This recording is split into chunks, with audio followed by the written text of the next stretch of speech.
Hello everyone, এনাক্ষিতা blog ফ্যামিলির আরও একটি নতুন ব্লগে তোমাদের সবাইকে স্বাগত। তো তোমরা সবাই কেমন আছো? নিশ্চয়ই খুব ভালো আছো, আর আমরাও কিন্তু খুবই ভালো আছি। তো আজকে হলো সোমবার সকালবেলা থেকে ভিডিওটা শুরু করছি। তো এই যে এখন একটু বারান্দায় এসেছিলাম আমার গাছটাতে একটু জল দিতে, আর দেখো আজকে আকাশটা কি সুন্দর হয়ে আছে। আর আকাশটা দেখেই যেটা মনে হচ্ছে সেটা হচ্ছে পুজো আসছে। এরকম নীল আকাশ, তার মধ্যে এরকম ভেলা ভেলা মেঘ দেখলে প্রত্যেকের মনে কিন্তু একটাই আনন্দ হয় যে আর কয়েকটা দিন মাত্র বাকি আমাদের দুর্গাপুজোর। আর আকাশটা আজকে এত সুন্দর লাগছে, আমার তো মনে হচ্ছে দূরে যেন একটা পাহাড়, জানো তো। আর আজকে তো শ্রাবণ মাসের আবার সোমবার, তো সেই জন্য আজকে তো আমার আবার পুজো দেওয়া আছে। তো আজকে ভেবেছি আজকে একটু খিচুড়ি করব। এই কদিন তো ওই আতপ চাল, সাবু টাবু এসবই খেয়েছিলাম।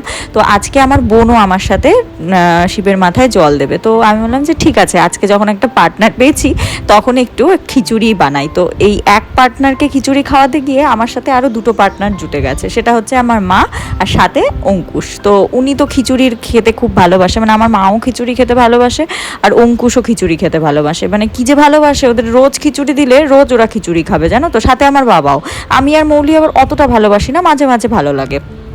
তো খিচুড়ি টিচুড়ি রান্না করার পরে তারপরে অঙ্কুশ এসেছিল অফিস থেকে, তো ওকে খেতে দিয়ে তারপরে এই যে দেখো ঠাকুর ঘরে চলে এসেছি স্নান করে। তো এখানে যে 5 রকমের ফল আছে, আপেল, মৌসাম্মি, নেশপাতি, পেয়ারা, আম, আর ওখানে আছে 5 রকমের মিষ্টি। তো আজকে আমি ঠিক করেছিলাম যে 5 রকমের মিষ্টি দিয়ে ঠাকুরকে পুজো দেব। আর এখানে দেখো এই যে দুধ, কাঁচা দুধ, তার সাথে পাশে নিয়ে নিয়েছি চন্দন, মধু, আর ওই ঘটিটার মধ্যে আরও একটু দুধ আছে।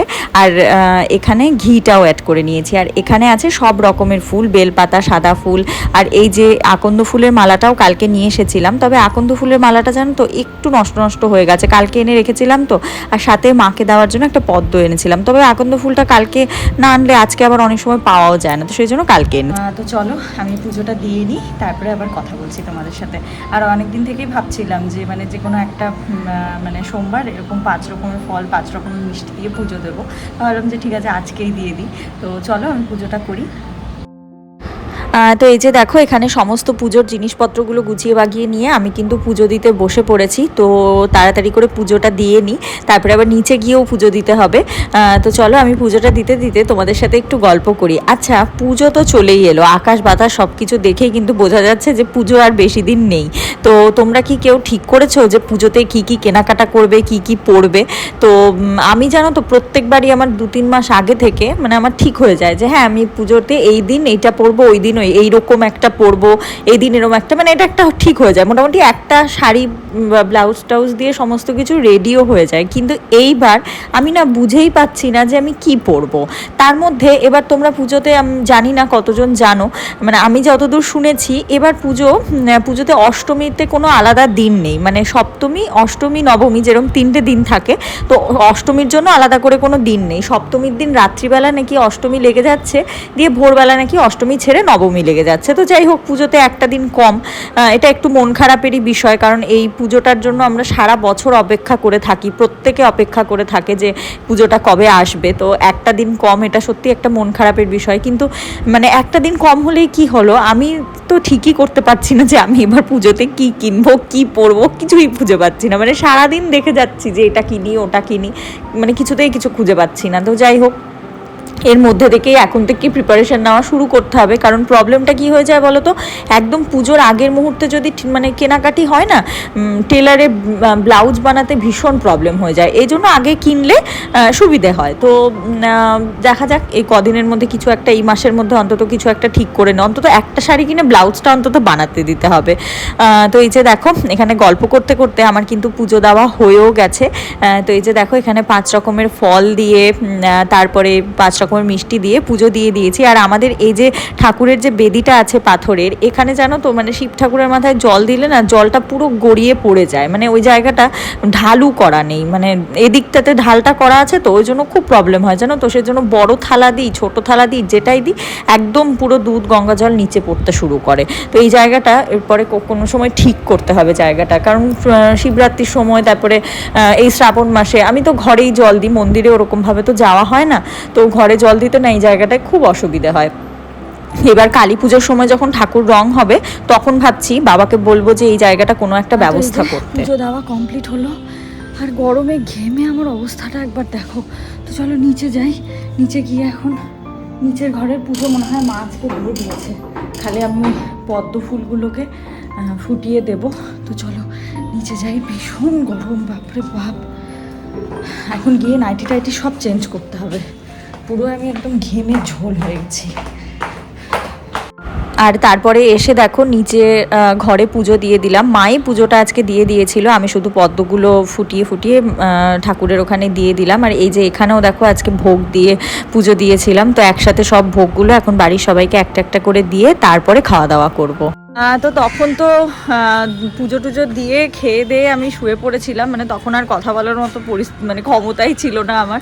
মানে ওপরে ঠাকুর ঘরে পুজো দিয়ে তারপরে নিচের ঘরে পুজো, মানে নিচের ঘরে পুজো আমি দিইনি, আজকে মা দিয়ে দিয়েছে। আমি খালি ওই যে পদ্মগুলো এনেছিলাম ঠাকুরের জন্য, সেই পদ্মগুলো ফুটিয়ে ফুটিয়ে জাস্ট দিয়ে দিলাম। তো তারপরে মানে আমি যে খাওয়ার সময় তোমাদের সাথে একবার কথা বলবো সেটাও আমি আর পারিনি, মানে এতটাই টায়ার্ড হয়ে গেছিলাম জানো। জানি না আজকে কেন শরীরটা খুব খারাপ লাগছিল হঠাৎ করে, তখন মানে মনে হচ্ছিলো যে কোনো মতে খেয়ে দিয়ে মানে আমি একটু শুতে পারলে বাঁচি। তো তারপরে শুয়েই ছিলাম, এই এখন হঠাৎ করে দেখছি কি মেঘ ডাকছে, তো সেই জন্য আমি ছাদে এলাম। দুটো কাপড় ছিল ছাদে, তো সেগুলো ভাবলাম যে নিয়ে আসি এসে। তো সেই করতেই ছাদে আসলাম, এসে দেখি ওই দিকটা পুরো একদম মেঘে ঢেকে গেছে, আর প্রচণ্ড বিদ্যুৎও চমকাচ্ছে, মানে মেঘও ডাকছে, বৃষ্টি হবে হয়তো।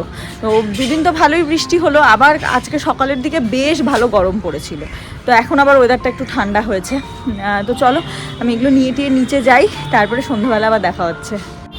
তো এই দেখো কি মেঘ করে এসেছে এই দিকটা, বিশেষ করে এই জায়গাটাতে প্রচণ্ড মেঘ করে এসেছে, ভালোই বৃষ্টি হবে মনে হচ্ছে। সেই মেঘ করেছে বাবা, একটু বৃষ্টি আসুক।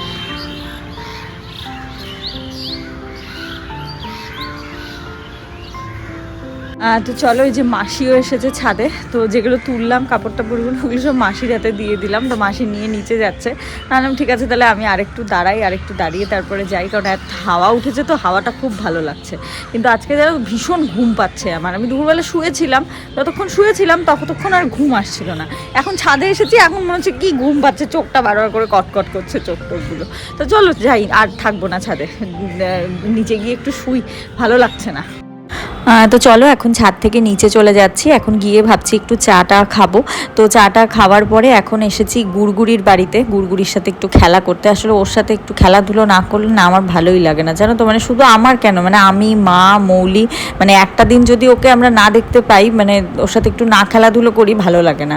আর ও নিজেও এসে ডাকে জানো তো, আমার বোনকে সবাই মামা বাড়িতে টকো বলে ডাকে, মানে আমার দিদাভাই নাম রেখেছিল টকটকি, তো সেখান থেকে মামা ডাকতো টকো, বিদ্যাও ডাকতো টকো, তারপরে মামা একবার মৌলিকে ডাকতে শুরু করলো টক বলে, এখন গুড়গুড়ি ডাকে কোকো বলে। হ্যাঁ মানে মৌলিকে বলি তো তোর সেই নামটা এখনো অবধি নতুন নতুন হয়ে যাচ্ছে। তো যাই হোক, মানে আমরা যদি মানে কিছুক্ষণ যদি ও যদি না দেখে না, ওইখানে এসে কোকো কোকো করে ডাকতে থাকে।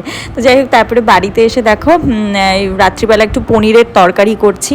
তো মৌলিও যেহেতু আজকে উপোস করেছে, তো সেই জন্য আজকে এত কিছু করছি, কারণ একার জন্য না করতে ভালো লাগে না জানো তো, যদি সবাই মিলে খাওয়া হয় তখন মনে হয় যে হ্যাঁ এটা করি ওটা করি, কিন্তু একার জন্য না ওরকমভাবে অত কিছু করতে ইচ্ছেই করে।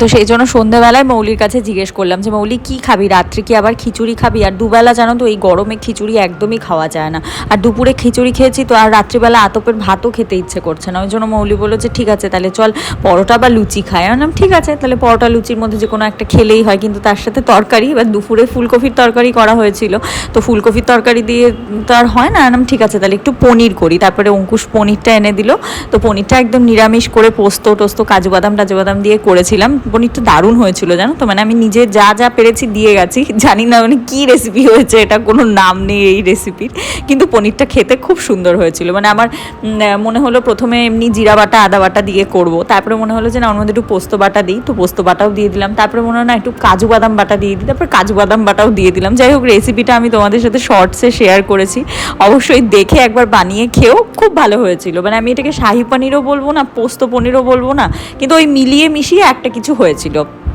আর ওদিকে মাসি পরোটার মানে লুচি বা পরোটার জন্য যেটাই হবে সেটার জন্য মাসি ময়দা টয়দাগুলো মেখে রাখছিল। তো এখন তো আর খাবো না, পরেই খাবো। তো যখন খাবো তার আগে গরম গরম ভেজে নেব।